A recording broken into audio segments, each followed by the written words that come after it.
I don't like that a lot of the patterns have much different instructions and it's so confusing. So from now on, this is the way and the only way I'm going to put in a fly. All right, so these are the parts that you'll find in a lot of patterns for your fly. So you have your 2 jean pieces. Normally the pockets will already be done, but I just cut out these sections so that I can show you.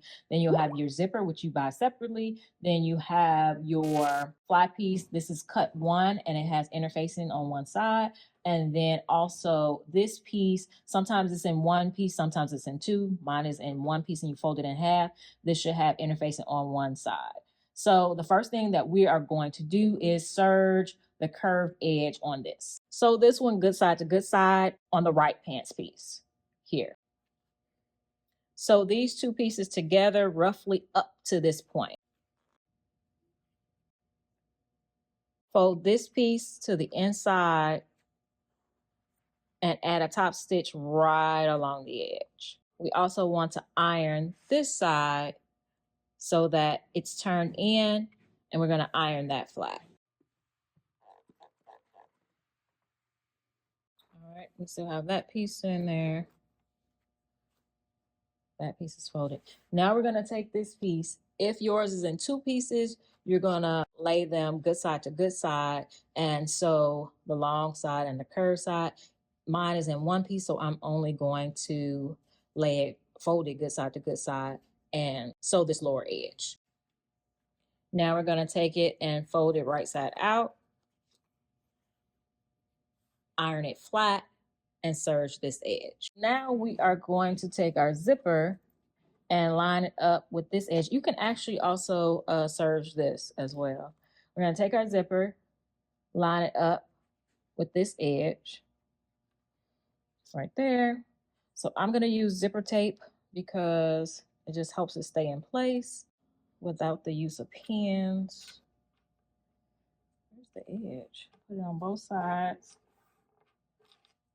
This side, we press it in, take the film off, and then we're going to put our zipper in place.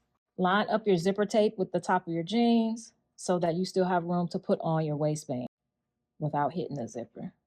And then we're going to take this piece, and that goes to the on the back side. And that's going to line up with that. That piece did have a notch, but I cut it off with the serger. So we're lining this up with this. So now I'm going to go sew in with my zipper foot these 3 pieces, the zipper, this, and this all together.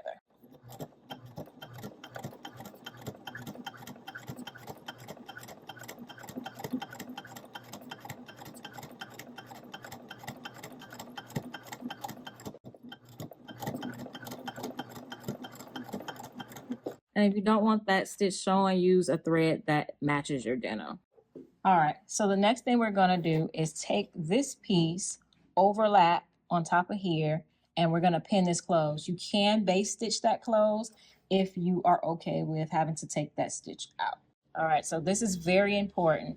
You want to turn it over, move this out of the way, because now you are going to sew the zipper to this piece.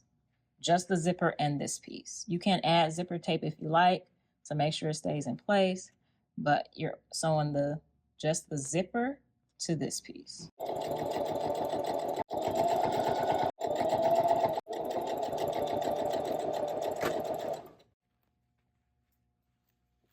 So now when you take out the pins and you unzip your zipper, you have an open fly.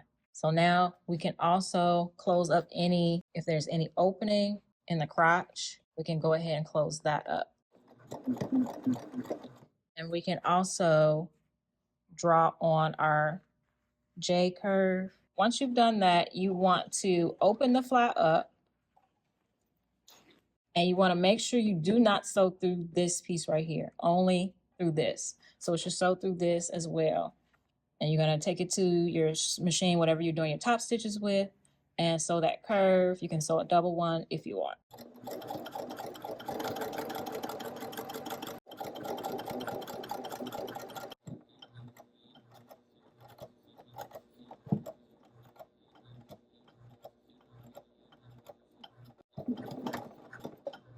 So now we have a fully functioning fly that actually opens to let you in and out of the jeans.